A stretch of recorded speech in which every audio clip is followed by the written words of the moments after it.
In the quiet town of Maplewood, where everyone knew each other's names and locks on doors were more a formality than necessity, the Harper family home stood on the edge of Ridgeway Hill.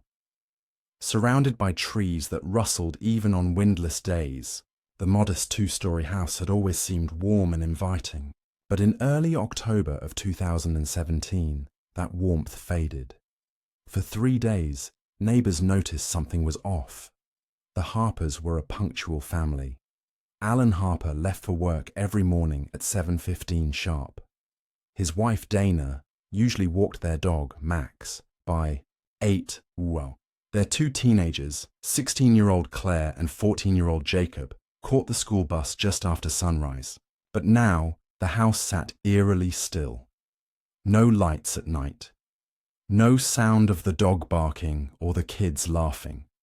And the newspapers, 3 of them, sat untouched in the mailbox, growing soggy with rain. On the 4th day, concerned neighbor Janet Russell called the police. She explained that Max had been howling non-stop, that the house seemed lifeless, and that Dana hadn't shown up to the library where she volunteered. Officers responded that afternoon. At first glance, the house appeared locked from the inside. There were no signs of forced entry, no broken windows. But something in the air felt wrong, stale, heavy, and tinged with the unmistakable odor of decay. When the officers forced open the front door, Max bolted out, frantic and underfed. Inside, the house was silent. The lights were off. The furniture was undisturbed. But as they stepped farther in, the smell worsened. It didn't take long for the officers to trace the source of the odor. The basement door, located just off the kitchen, was slightly ajar. When they opened it fully and descended the steps, they were met with a sight that would haunt them for years. The 4 members of the Harper family were laid out in a perfect row on the cold concrete floor. Each body was positioned with care. Arms folded neatly over chests, eyes closed, faces cleaned. Despite the horrific violence that had occurred, the arrangement had an almost ceremonial stillness. Each victim had been stabbed multiple times, some wounds clean and deep, others frantic and jagged. But there were no signs of a struggle, no overturned furniture, no blood trail through the house. What disturbed investigators the most wasn't just the brutality, but the precision. The killer, or killers, had taken their time. Not in a rage, but in methodical silence. As crime scene techs photographed and catalogued everything, one strange detail emerged. Every single clock in the house, from the wristwatch on Alan's nightstand to the digital oven clock in the kitchen, had been stopped at exactly 2:13 a.m. Not broken, not dead batteries, just deliberately turned off or unplugged. As the sun set over Ridgeway Hill and the bodies were carried out under white sheets, the town of Maplewood changed. The Harper home, once filled with life, became a symbol of something darker, something carefully planned, deeply disturbed, and far from over. The Harpers had lived in Maplewood for nearly 12 years, quietly and without incident. Alan was a respected high school math teacher, known for his calm demeanor and firm but fair teaching style. Dana was warm and kind, often seen organizing book drives or helping elderly residents at the library. Their children, Claire and Jacob, were well behaved and polite. Claire played violin in the school orchestra, while Jacob had just joined the soccer team. The family kept to themselves but were by no means reclusive. To the community, they were the picture of stability, ordinary, unremarkable, and safe. So when the news broke of their murder, people were in disbelief. The brutality didn't fit the family's profile. Rumors spread quickly. Some whispered about a botched robbery. Others suggested a personal vendetta. But as investigators began to piece together the Harpers' final days, nothing pointed to chaos or desperation. The house showed no signs of forced entry, No drawers were ransacked. Jewelry and cash remained untouched. Whatever happened in that basement, it wasn't for money. Investigators meticulously examined every inch of the house. Forensic teams tested every surface for fingerprints and DNA, hoping the killer had left behind a trace. But the house was strangely clean. Almost too clean. Aside from the blood in the basement and a partial muddy shoe print near the stairs, there was nothing. No hair, no skin cells, no fingerprints that didn't belong to a family member. It was as though the killer had worn gloves and cleaned up, with surgical precision. The only real clue was the shoe print. It was partial, but enough to suggest a men's size 11 boot, commonly sold in sporting goods stores. It wasn't much, but it gave them a thread to pull. Then came the discovery that shifted the investigation. Alan Harper had recently been involved in a disciplinary case at school involving a student named Ethan Voss. Ethan was 18, a senior, and known for erratic behavior. Alan had written him up for threatening remarks made during class. A week before the murders, Ethan was suspended after allegedly telling another student that some people deserve what's coming. When detectives went to question Ethan, they found his small apartment empty. The landlord said Ethan had vanished 2 days before the murders, leaving behind his phone, laptop, and a pile of dishes in the sink. There were no signs of struggle, just abandonment.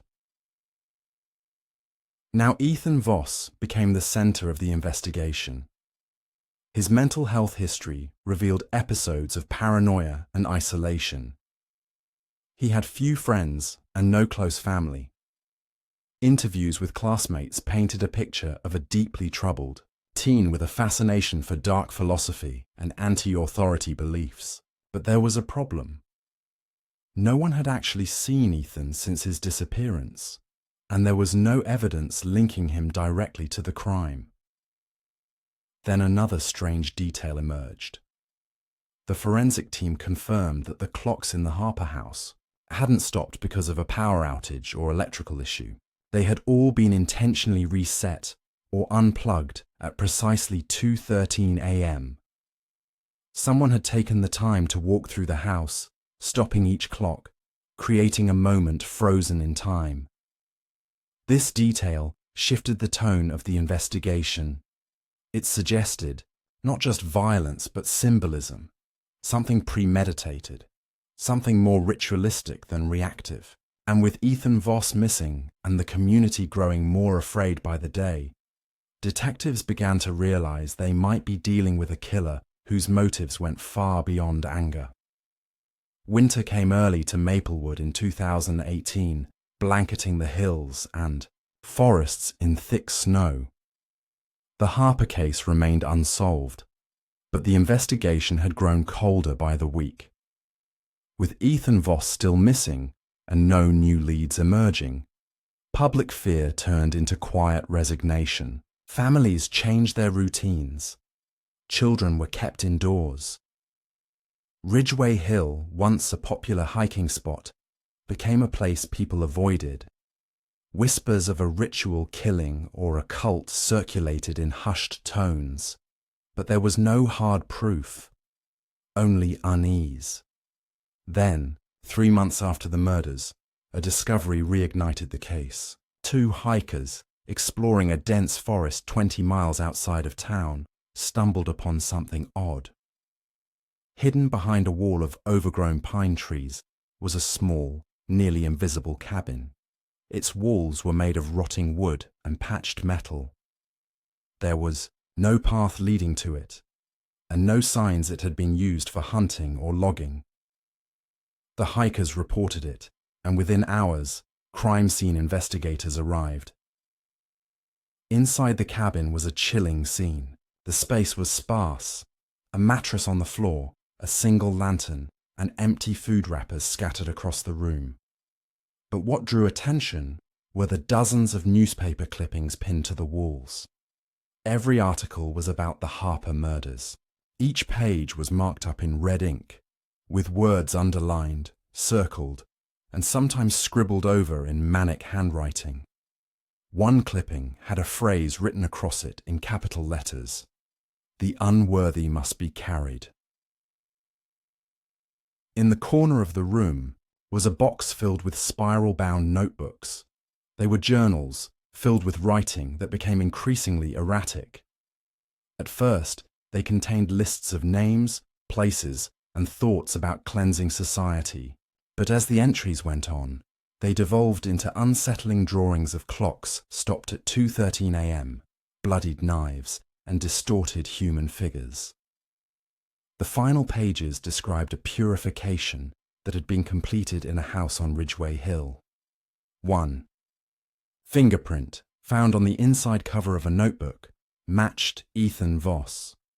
Investigators scoured the surrounding woods. The snow made it difficult, but dogs and drones helped them search a 5-mile radius. They found a trail of footprints, faint, but leading away from the cabin and into a narrow ravine.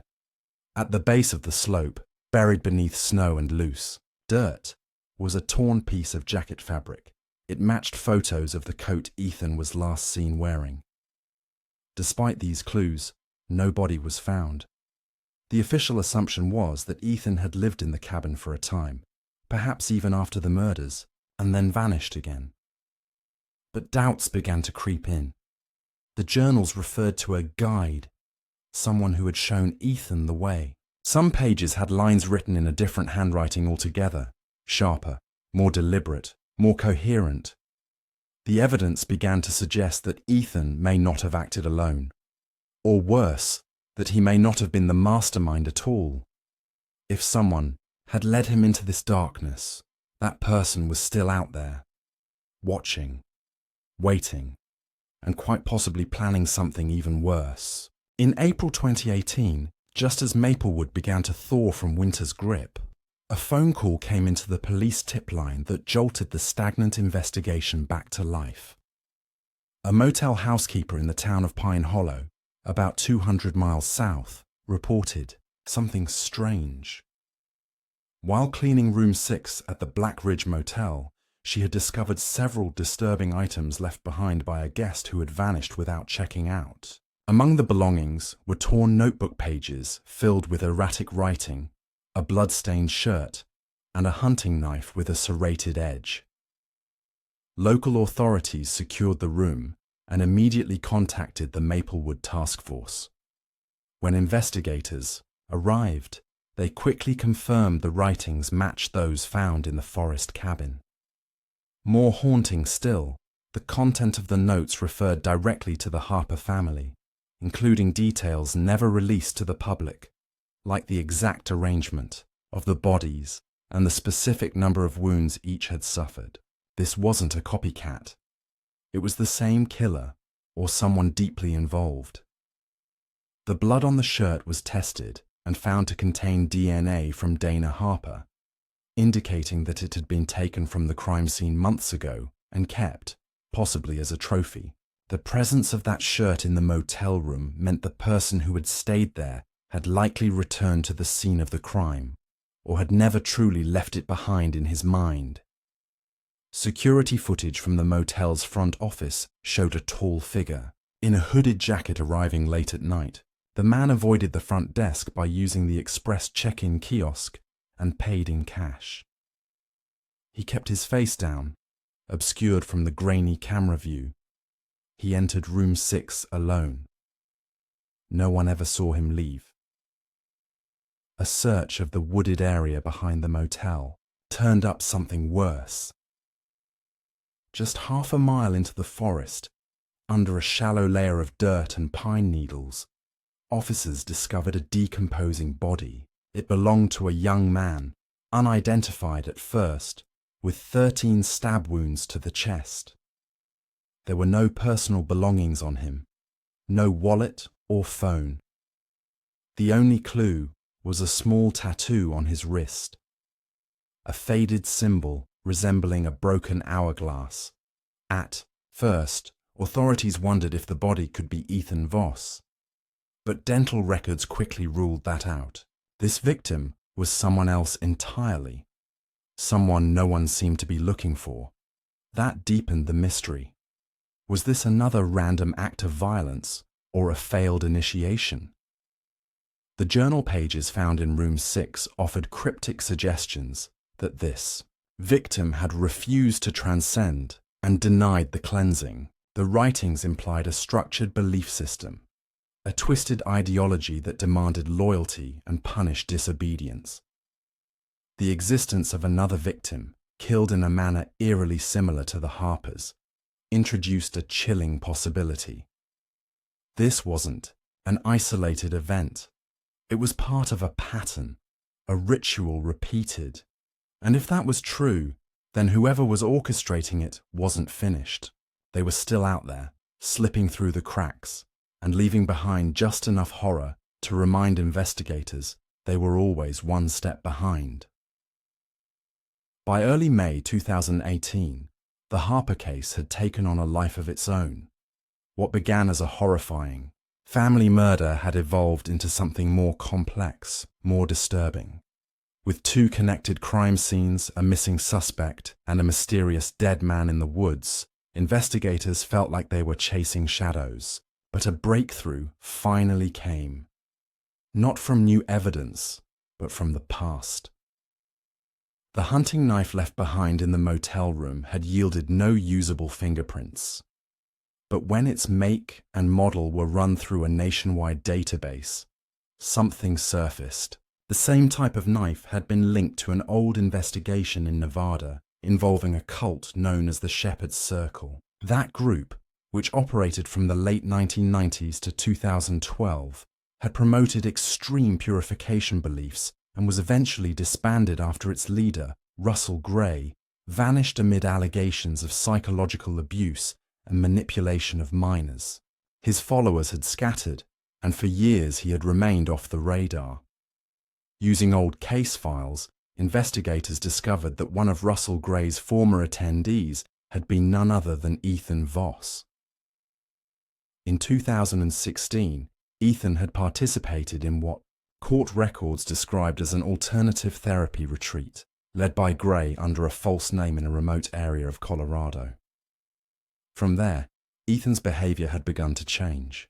He withdrew from friends, failed classes, and had multiple run-ins with school staff, including the final incident with Alan Harper. With Ethan's connection to Gray established, authorities revisited the journals found in the forest cabin and motel. 2 distinct handwriting styles were confirmed, one belonging to Ethan and another more structured and mature, believed to be Gray's. The entries described a process of awakening, sacrifice, and the rejection of those deemed spiritually impure. Gray's words painted a picture of a man who saw himself not as a killer, but as a messenger. The Harpers, he wrote, chose to sleep in the age of cleansing. Just as investigators prepared to issue a nationwide alert for Russell Gray, a final devastating piece of the puzzle fell into place. A hiker in the Maplewood region reported finding what appeared to be human remains in a ravine not far from the original cabin site. Forensics confirmed it was Ethan Voss. He had died from a gunshot wound to the head, weeks before the Harpers were murdered. This revelation upended everything. Ethan hadn't committed the murders. He had likely been manipulated, used as a pawn or scapegoat, and then discarded. Gray had staged it so the suspicion would fall on Ethan, ensuring the real mastermind stayed hidden. The writings, the items left behind, even the timing, it had all been controlled. The Harper murders were just one chapter in Gray's twisted philosophy. Despite a national manhunt, Russell Gray has never been found. His image, digitally aged, circulates among law enforcement agencies, but he has vanished without a trace. Some believe he's dead. Others think he's still recruiting, planning, watching. The Harper home remains empty, a decaying shell behind police tape. No one dares move in. And in Maplewood, long after the sirens faded, the fear lingers. Not just because of what happened, but because they know it could happen again.